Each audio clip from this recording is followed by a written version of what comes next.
Hello, hello, my love. I hope this finds you doing so well.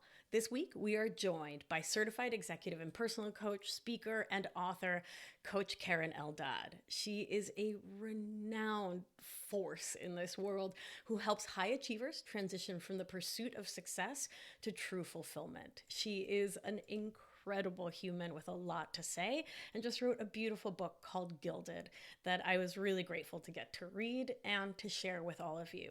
We had a really, really moving conversation and I'm excited to share it with you. It's going to be a good one. Hola, hola. Hola amiga, ¿qué haces? Todo re bien. I'm so happy that you're here. Thank you for joining Thanks us. for switching to English so that nobody thinks that we're going to have an entire conversation in Spanish. I mean, we could do a second one. Yeah, exactly. Todo en Just one for castellano, Argentina. right? But this one we'll do in English. Mi amor, I'm so happy you're here. I adore you. I love your work, and I love you your too. book is phenomenal. Thank you.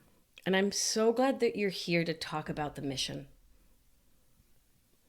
So will you tell us a little bit about right before I hit record, you were talking about what you've been thinking about your mission and the mission. And I think it's such a potent place to start. It's a wonderful place to start. And one of the best things about talking to you, to a very good friend, but also a friend who grew up in the same country I grew up in. Interestingly, I am Israeli, but I grew up in Argentina, the same country as you. And it allows me to tell the story of Gilded, my new book, with a very particular flavor that's not available on any other podcast because it would never be with an Argentine and with a dear, dear soul sister like you. Gilded, the name of the book, has as you know, a large golden cage on the cover, which is gilded, not real gold. The gilded cage analogy is the one I used to describe the book's contents, which is that many of us overachievers find ourselves basically, while we're trying to build a life of freedom, building ourselves a very shiny cage in which we become trapped, frankly. But I particularly love the idea of not real gold. When I grew up as a kid in Argentina, something really fascinating started to happen around me. In the early 90s and until the early aughts, Argentina went through not one, but two enormous economic crises. And when I talk about economic crises, we're not talking this tiny little 2008 recession that people remember from the United States. We're talking no money coming out of the ATM. People become destitute overnight. The country has completely economically collapsed. And I still remember the fascinating phenomenon of the upper class, the bourgeoisie around whom I was raised, right? My parents are ambassadors. We were representing the state of Israel in Argentina, which means we were living in a very chic neighborhood with very shishi accoutrements, completely shielded from this. At the same time, I start to notice that the bourgeoisie of Argentina, who have lost everything, are still keeping up appearances. They're still getting their hair done. They're still getting out of Bentleys. They're still wearing serious jewelry to like lunch on a Sunday. And that's when I start to understand, as a kid, as a child, that there is a cognitive dissonance going on around here, that there is something that's real and there's something that's fake. And a lot of people are buying into something that's fake. I don't know how, but I think this was part of my psychology and a little bit of part of my pathos that I had to overcome myself in this life, but also informed my work, whether subconsciously or consciously, and the work that is today Gilded. It's a really interesting place to start when talking about overachieving Yeah. because is of course at its core all about keeping up with the Joneses, Yeah. Los Joneses in our case, and telling this not self story to the point where we believe the not self to Yeah. be our true self. It's Yeah. in the work I do around codependency, which is it's all the same work, no? It's that same I don't believe I'll be safe, loved, valued, trusted, etc. if I'm not what they think I should be. Yeah. Overachievement is an identity. It's an ego identity. Now, of course, it's a very useful identity and a lot of fun if you are choosing it and you understand that it is not self. But the moment you make it self, in other words, you identify with the false identity, it is a gilded cage. It is, in fact, a trap. and you have to maintain it. That's how you know it's a trap. Right. If it's the true self, there's no maintenance. Makes perfect sense. So I'm curious, and this might just be semantics, but overachieving as a choice. Can you talk about that? Yes. Overachieving is intense obsessiveness. It's focus that has gone in the direction of addiction. And it is actually a form of addiction. My book is a 12-step program. I'm sure you noticed. Just like another 12-step program.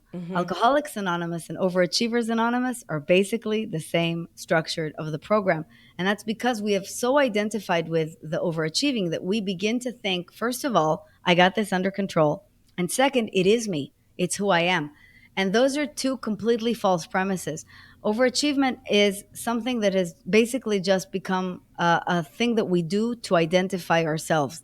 It's not an accomplishment moniker. And so, for many people, when they think about the book and they see me talking about overachieving and don't identify with this, they think that this is about results above and beyond. But it's really not. It's a way of being that is overly intense and overly dedicated in the direction of perfectionism and relentless pursuit. In this sense, somebody can be an overachieving mom, they can be an overachieving tulip grower, they can be a little too obsessive in any direction, and they will understand and identify with these patterns. Yeah, it's really important to make that clarification, Yeah. no? And so then Yeah. from that framework and that understanding, overachieving as a choice. Can you talk more about that? Yeah, I mean, it took me a while to realize that it was an actual choice. And the only time I ever realized it was a choice was when I moved into grief. And in grief, all of your former identities start to dissolve. This is when you start to understand that the identities are, in fact, false, that it is a not self and not a self. So, all my life, I identified not only as an overachiever, but then in turn, I started to identify with the roles, right? The role of a student, the role of married person, married to tall guy, in my case, very important identity. I got that from Argentina. Identity as thin person, got that from Argentina, Oof, 1000%. Thank you very 1,000 much. million What is it, percent. like the capital of anorexia It is. nervosa? It For actually sure, is right? still. Yeah, we beat Switzerland, but like It makes, barely. I Yeah. mean, it makes so much sense because I didn't eat between 1990 and 2005. I mean, no one Um, did. and number three, the identification with job. So, and top of job. In other words, the identification with title. When in my early 30s, all of these big wagers I had taken in my life to obtain these things started to blow up in my face. Number one, the marriage was abusive. Right. Abusive marriage is something that at some point you are going to have to sort of go, oh my goodness, this is terrible. I You remember that have to moment. contend with it. It is a reality. It is a horrifying reality. Identification with job. Well, what happens when you lose that job? When you start moving into grief, that means you have been over identified with job as identity. And so all of these systems start to collapse for me one by one. And that's when I started to understand that there had been an over identification with myself as something I needed to be in order to feel safe, in order to feel valued, in order to feel loved. And this is when I start to inquire my own identity. It's what I'm calling everyone to do with this book. Start to identify the parts of yourself that were never yours and that are not who you are so that you can actually be free. Because anything you built from this indentured servitude will essentially be false. Just more gilding. Yeah, and I grasping is gilding. Gilding is grasping, right? They create that same paradigm of subjectivity to what we thought and were taught would get us free. Totally. And that's what sucks about it so much is Yeah. that, we are, and Jung said this, right? Initially, the identity will constantly wrap itself. The ego will always wrap itself around another identity. So, for example, even for teachers, we start literally wrapping our understanding around the understanding that we are understanding. Uh-huh. And so, the real practice that has to start to come into place is the understanding that we can also claim the identity of becoming nobody. And that takes time, I think, and a lot of cats, but I'm working on it. Really, those to get scientific, how many cats? Only two. Right, but Two are enough. but Now, of for course, you can go enlightenment? anywhere from there, but two is the minimum acceptable number. Okay, 2 is the minimum. For full enlightenment, how many? For full enlightenment, I would prescribe 3 to 4. 3 to And by the way, 4. just lest anyone think we're joking here, and we are We're joking here. well, Eckhart Tolle said it himself. did he? He did in The Power of Now, and he's also said, I've met many Zen masters, all of them cats. All of them cats. All of them. Yeah. I feel so lucky to have my hypoallergenic best friend. I know. I love it. And when JD Vance decided to vilify us, I was like, I'm going to get more cats, jackass. More cats. More and more. More Yeah. and more. Try and stop me. Yeah, just freaking try it. Good luck, buddy. Exactly. But That's an identity my ego willingly espouses. Listen, I think there are some choices that support all of us and all of our Yeah. growth. And Well, actually, now you're hitting the nail on the head back into the conversation, Yeah. which is once you start becoming aware of what the not self is, you can make conscious choices of what you want to include in the self that is actually positive rather than toxic garbage. Yes. And that's really all this is just starting to understand that you have a choice around here about your identity. That was so much of my shift because, our stories have so many parallels, mi amor. And my shift from, I never chose the word healer, right? I always saw its paternalistic undertones, but from like practicing medicine, having that, we'll use the word healer for colloquial ease, pero from that place of feeling like I was taking care of so many people needed me. I had to stay in medicine because no one was doing what I was doing, how I was doing it, which like is not just identity, but right, that puffed up ego. Yeah. Right? Like my whole body feels, it's almost, it's interesting when I feel into my spine, it doesn't feel mine. Yeah. Right? It takes this shape that just feels kind of like I'm like I'm not breathing right when I talk about that state. Yeah. And then the move from that into the coaching work I do now, which is so much more feminist, so much more cooperative. Yeah. Right? Like It's free. I was meeting with a new client this morning and she started talking and was like, "Oh, I'm sorry. I don't mean to like take over your session." And I was like, "Oh," and she's also an Argentine. "Oh, Reinita, no, this is our collaborating to support you getting free." Yeah. Right? And that's that shift. Because when we allow ourselves to step out of that cage, we can hold the door open for others, no? Yeah, that's right. I mean, ultimately, it's also kind of the work of self-compassion, right? What Dr. Kristen Neff talks about. Right.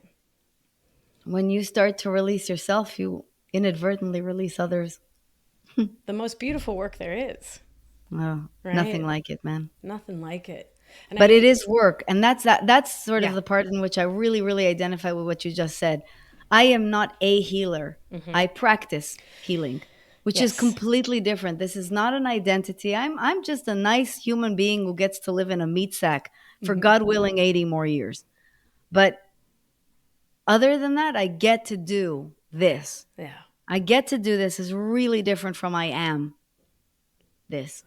Right. And that sort of prescribed notion of having to be a thing, gosh, it just limits so much creativity. It so does. much And it also expression. ruins your dynamic with others. I love to remind people, particularly coaches whom I train, that the great Tejano singer Selena was murdered by the head of her fan club. In other words, be very, very careful when you over associate with an ego from the people who put you on that pedestal and can only see you that way, because you're essentially inviting more egoic interaction with self. That is actually interesting. Andy Warhol, the guy who tried to kill Bjork. I mean, it's always Yeah. the head of the. I've not paused to think about that, but They're always close collaborators, aren't there? Well, not always, but many times they are. Yeah. It's tall poppy syndrome.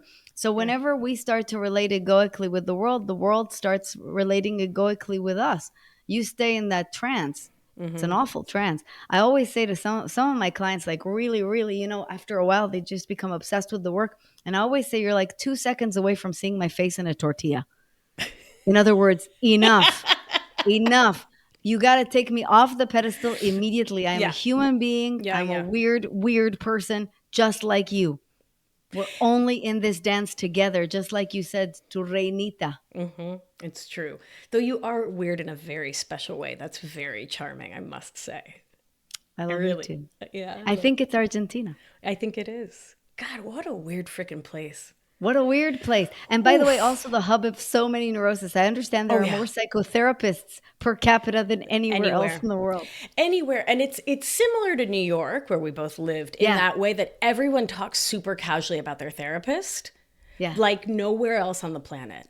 No, it's like very common. Absolutely. But It's it's also, I mean, a very different society. It's an aspirational society, it's an elegant society. So you can sort of see where Gilded would have formed in my psyche very, very early on. it makes a lot of sense. And I think every Argentine listening is like, oof. Every single Argentine I've ever met is massively pretentious in the most delightful way. And to unlearn that is a hell of a knockout. Yeah. Oh, sorry. Hold on. I just saw some lightning. I think that was God taking my picture. That's my favorite Argentine joke ever. That Ching. is phenomenal.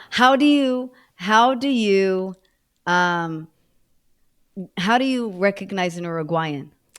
How? You grab an Argentine, take all the air out, and there you go. And there you go. By the way, Pobrecitos. that joke is funnier in Spanish. It's a lot. You want to say it in Spanish? But yes, all the pretense, like that, all the pretentiousness that I picked up as a kid was definitely from there, and that's where overachieving comes from. It Right. really makes you keep up, maintain an appearance.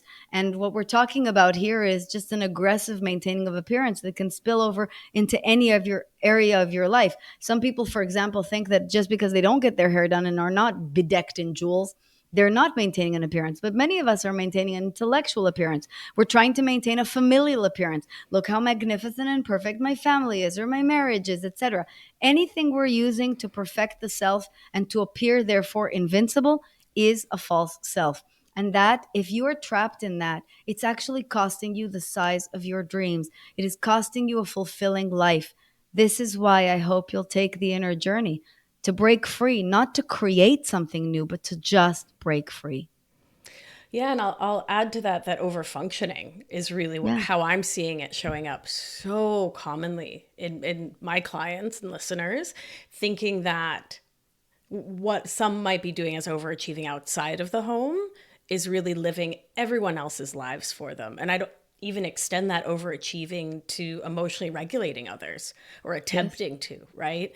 Trying to keep others from having big feelings, having big experiences, and just keeping everyone within the rumbra, like the shape and the form of what feels safe to you and your nervous system, right? Which means that this is, and you know, I only recently learned this, it's a trauma response. Sure. The overfunctioning is a Yeah, trauma response. And absolutely. you don't see it that way. You literally see it as your amazing superpower default. It is Right. not. It is you as a small child freaking out Yep. about the possibility of impending doom and moving into hyperaction. Oh yeah. Well, because if you go, go, go, go, go, go, go, go, go, then the T Rex won't possibly have you for lunch.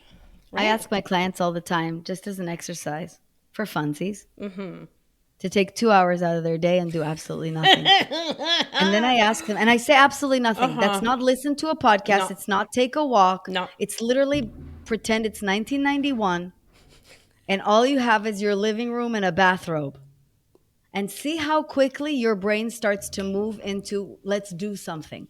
Oh And it's yeah. amazing. Most people report that within the first 10 minutes, their brain is like, we have to reorganize the furniture. You have to do something. That's overfunctioning. It is. It is. It just gets so deeply coded, right? That Yeah. that neural wiring that I have to go, go, go. And I know I've been there in that moment of if I stop, then all the thoughts, all the feelings, all the upset will come rushing and it'll be too much for me to handle. Yeah. And so And you we, can see that also start to transpire into people's bodies. For example, I was observing several clients, most recently, one client who was, as she was speaking to me, shaking her leg. uh-huh. You can't, if you're seeing this on YouTube, you know that I'm currently shaking, but they Yep. literally shake their leg. Their leg goes, bounces up and down, where it's some kind of a nervous tick. This just means that you are first and foremost blocking your own manifestation. That means that what you're emitting and vibrating all the time is scarcity, lack, and fear. So if you're worried about your results not lining up, that's it, my friend. That's it. And it just means that the journey it's not going to be easy, but the journey is inward to rewire those neural pathways to essentially create new ones that are further along in the gratitude and rest game. Takes a long time. One of the things I observed was because I have the pleasure of having had such an inflated ego before, be that I recorded a lot of my talks. I've noticed that my speech has slowed very significantly. And when I thought about that, I was like, is it because I'm old? No, it's because I'm chill. It means that I've been doing this for so long that I'm actually allowing myself to breathe and to think and to speak in a sequence. That's it. That's when you start to see the transformation. And that I think so elegantly sums up that shift from the anxious novice, the anxious neophyte, to the master of her craft, right? If you're not overthinking what will I say and what will they think and will I mess it up and will it be okay? Will it be okay? Will it be I know. you get to and when your subject matter, what you're working with becomes who you are and what you know, and when you're living it, then that calm, casual cadence can be It's true. yours. Yeah. I will also just, the shaking leg can also be, too much caffeine. Let's give Dr. Ellen Vora, our dear friend, a little nod Okay, don't too. even. Don't even. And I What? love I you, just wanted Ellen. to I say love you, but you are Ellen. not taking the coffee away. In the words of the great Depeche Mode in the song Strange Love, I give in to sin because you have to make this life livable. I only Listen, have one vice, is my cafecito. Don't take it from me, thank you. cafe and cats. And yes, I am very well aware of the fact that caffeine is not particularly good for you. But I do want to say one tiny little thing Okay. just for funsies. Yeah. Culturally speaking, for those of us who grew up in South America or with Israelis, Middle Easterners, coffee is literally a cultural staple. Oh, yeah. And I think we have, as a result of that, I'm not saying caffeine doesn't affect us. I am saying the effects are numbed because we're so used to it, which is so different. Well, I mean, and we'll go afar, but we'll come back, folks. If you look at the blue zones, and we can critique that whole thing, but when we look at things like wine and caffeine, and we look at communities that drink those things in community, right? Like wine with your gente, Exactly. Exactly. coffee Like you with your walk into my gente, parents' house, do you want a cup of coffee? And it's not a coffee that's like a obsessive thing. It's just you sit down, you get a coffee and a cake. right? And you sit down, but that's the difference. You sit down, you Exactly. talk with your people, it's a relaxed experience. I think what I see so much in the US is asking substances to do things for you, to do Yeah, work of for course. you. Collecting that Starbucks on your way to work and just basically numbing your nervous system. That I Right, totally jacking understand. yourself up. Yeah, yeah, Yeah, yeah. exactly. Yeah, yeah, yeah. But no, I'm not anti-caffeine. I'm just saying. I just I wanted to get it. bring I Ellen totally get in it. because Alcohol, I totally agree with you, Dr. Vora. yep, Zero is the adequate amount. the zero is completely the adequate amount. But if you're gonna drink it with your abuelita is the right way. It better be expensive. That's right. Correct. Ay, Dios santo. My abuela was super Catholic, and so she didn't drink because, Yeah. religious. But Fernet, that's medicine. Chinar, so she would drink amaros, like bitters. I love when they make their little compromises with Uh-huh. God in their head. Oh my, it Yeah, we've got the same thing fantastic. going on. Fantastic. Work it, abuelita. My mom doesn't eat shellfish, of course, because of kosher, but shrimp, God would want her to eat that because They it's delicious. they don't really have a shell. That's basically like she literally explains it to you that way. And I'm sitting there going, all right, you enjoy that. You go nuts. We're all just doing our best out here, Karen. We're all just doing our best. Doing the Exactly. best we Like can. Depeche Mode said, you have to make this life livable. Why not, right? Why not? So Mira, everyone who's listening and is like, listen, you're making me see the gilded cage I'm in. ¿Qué hago? What do I do? How do I I'm going to start give to you step two out? steps. Well, and then I'm going to reveal to you the big one, but you're going to have to do a lot of work for that one. Okay, great. The first thing is admit that you're in a gilded cage. And if anybody out there genuinely is resonating, going, I wanted to build for myself freedom and I have gotten the wrong end of the stick here. Like me, when I woke up in the middle of that marriage going, what the hell did I build here? This is a monstrosity. Or my career, it's okay, but I'm not waking up eager for the day. Like there's no real payoff here. Or your finances are just hitting some upper ceiling all the time. You have to start by literally saying, this is not good enough for me. And this is much easier said than done. We all know from Alcoholics Anonymous and from any type of our own neurosis, that the hardest step first is admitting that I don't got this and I need some help around here. The second thing is to stop lying. To stop lying means to tell the truth in somewhere in a container that is safe and empathetic. In other words, with a great book like Gilded, where no one will judge you on account of it's a book, or with a master teacher like B, who will listen to you without judgment. This is where you start to truly break free because you're not just admitting to yourself that you have a problem, but you are openly stating to the universe, I am willing to change. I am willing to do what it takes to change. These are the two most fundamental, most important steps. I spend a lot of time at the beginning of the book essentially dismantling the bastions of the ego to allow for this to happen. And then we guide you towards your first 10 posts. And this is the one that's going to require more work, which is wrap your identity around real purpose. The thing is, and the reason the false self takes such predominance and keeps us in the cage and tells us, hey, the cage is really nice. It's actually not that bad. You love gold. You're very Saddam Hussein in your tastes. The reason that happens is because you are also wrapped around a flawed premise of what your purpose is. Your purpose has wrapped itself around survival needs like significance and certainty, also known as money and status, money and what I look like in society.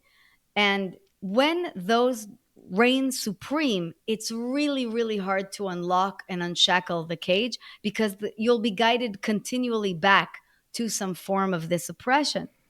If instead you can start to do the work to really uncover who you are, what your great gifts are, what your great desire is in this life, you will start to wrap your identity around something more noble, more ennobled, more in service of humanity, and you will start to move out of this. Now, it's okay, B, as you know, everybody's going to go around like, I'm a healer. It's okay. You'll over identify with something new, but you will already be identifying with something slightly better than before.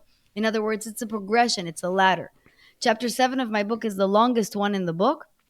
Ryan, my husband, always says make it half as long and twice as good. But this one I left really long because, not because it's not good, but because I really wanted to take everybody through the steps to clarify what their true purpose is and to remove a lot of the garbage. That's it. That's what you can start to do to break free right now. Beautiful. And I love that do you know that I use the term kitten step?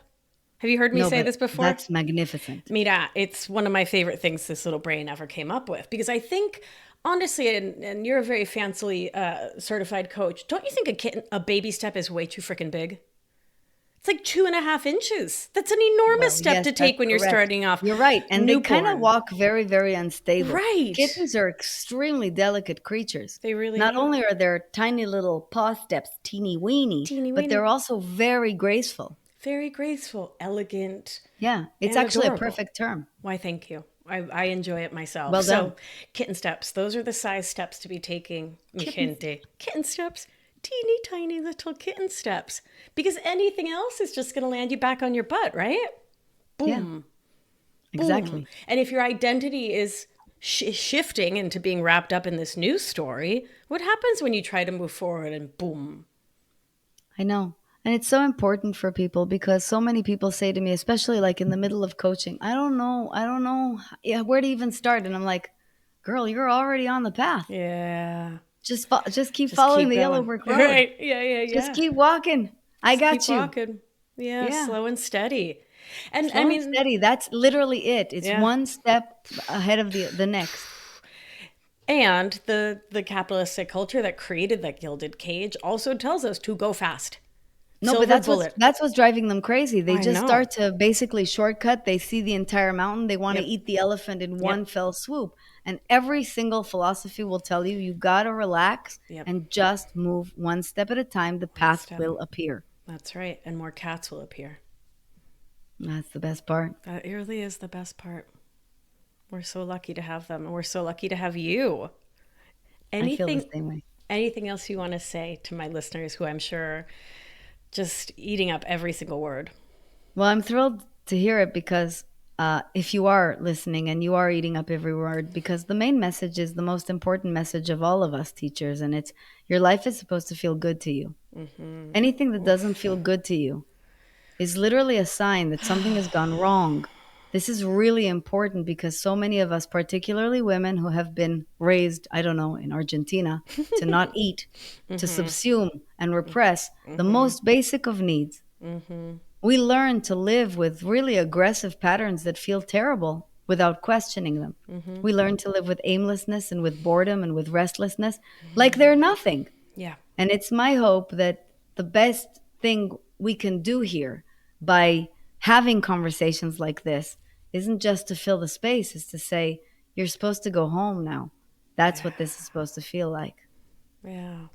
And that change is possible when something doesn't feel good. I mean, we're both Yeah. examples. We left abusive marriages, we left careers that Yeah.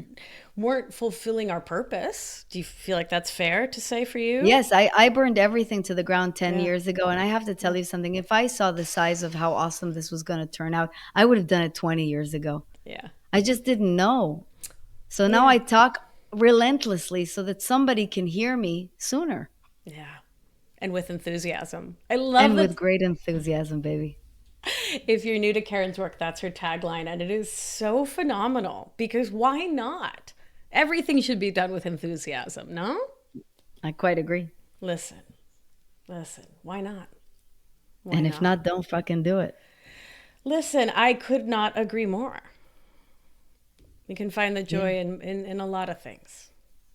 Yeah, Even it's the true. litter box, because it means you've got a kitten to snuggle. It's so true. Exactly. And you know, it's funny you should say that because the most concerning thing to me at this moment are geopolitical times. Oof. And I keep thinking about it exactly from that perspective.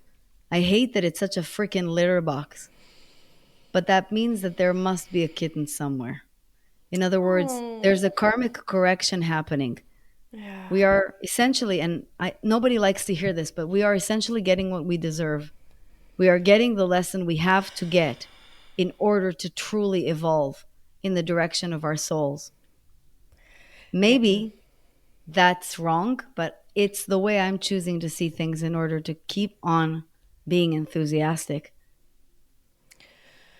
Yeah, I think I'll have to sit with that one. There's a little part of me that can believe it on a sort of a macro level, but then I just think of all the suffering humans, and that's where it feels really challenging. And I think there's something important in there about seeing the pain but not getting mired in it. Yeah, that's the only way you can move forward. I would be, I'd be catatonic Oh if yeah. all I could see was the suffering. No, of course, of course. So I have to put with this a purpose to the suffering. Yeah, yeah. Because there is something about when we choose to see the positive, we ripple that outward. Like I've been at restaurants with you. You are incredibly kind to servers. You are both big tippers, right? It's those Yeah. little tiny things that are not tiny in the life of the recipient. Right? We both do that very Argentine thing of walking into a store. Hi, how you doing? How's your day been? And Exactly. and that does ripple out, and I that think so. is It's funny. I possible. was listening. So, I'm obsessed with Yuval Noah Harari and will marry him one day when he realizes he's not, in fact, gay. And he's quite nihilistic right now and very, very pessimistic about the future of mankind and talking about the disillusionment and the essentially disarray in which humanity finds itself. And I said in my comment to him, which one day he will read, um, that maybe it's just all of us with acts of individual defiance and individual love who will essentially ultimately elevate the consciousness around here because it's not nothing.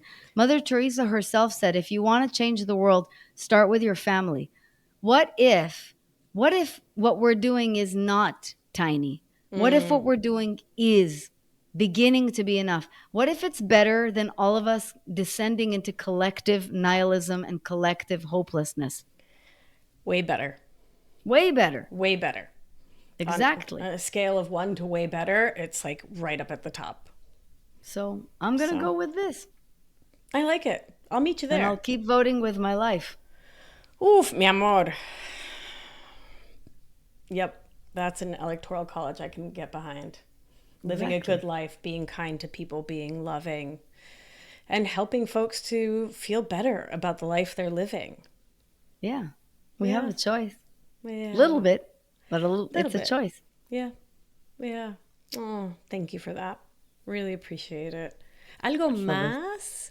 Anything No, else that's you it. want to make sure the That's good? the entire message. I hope everybody checks out the It's so book. Thank you good. so much for giving me the opportunity to talk about it. I'm really proud of the work. I'm super excited for the trilogy because the next one's Gilded Relationships, and then we're going to do Gilded Business, and just hopefully starts to help people with their neurosis. One of the things that's really been amazing to me is as I transcended into the world of coaching is that Gilded exists here too, obviously, right? But I've encountered enough people who are teachers whose nervous system is completely shot, who never stop talking, who never stop running, who are always hustling for the next level. So that's where Gilded Business came out about, where I was like, why is everybody trying to sell me an 8-figure business? You know what I mean? Right. And then the second thing was Gilded Relationships, which is, I think, what we hold most sacred. But this identity crisis, this not self, if you bring it into a marriage, how quickly is that going to bite you in the ass? Real fast. Real fast, Real right? So fast. I'm really, really excited that this is resonating. And I hope if it just one person reads it and emerges feeling like they can wear a superhero cape, I've done my job. That's phenomenal. So, my love, where can they find you? On KerenEldad.com, and it's not spelled Karen, as you know, KerenEldad.com. And the book is breakfreewithgilded.com, or of course, where 99% of people are buying it, which is sadly Amazon. Womp womp womp. It is what it is. I know. I know. I know. Well, we'll undo that cage and kick him out Your slowly. mouth to God's ears. Right? Well, thank you. You are an absolute delight. Thank you for being the incredible human you are and for sharing your brilliance with our listeners. Likewise, amiga. Love you. Love you too. Wow, what a conversation. It is so amazing to apply this depth of psychology to so many areas of our lives and to see where so many of us are living in these gilded cages. Yeah, really powerful stuff. There's a lot we talked about that I know is I'm going to be mulling over for a while. So thanks again, Coach Keren. You're really a special one. And thanks to you for listening. Let's do what we do. Gentle hand on your heart should you feel so moved. And remember, you are safe. You are held. You are loved. And when one of us heals, we help heal the world. Be well, my beauty. Mwah! Talk to you soon. Ciao.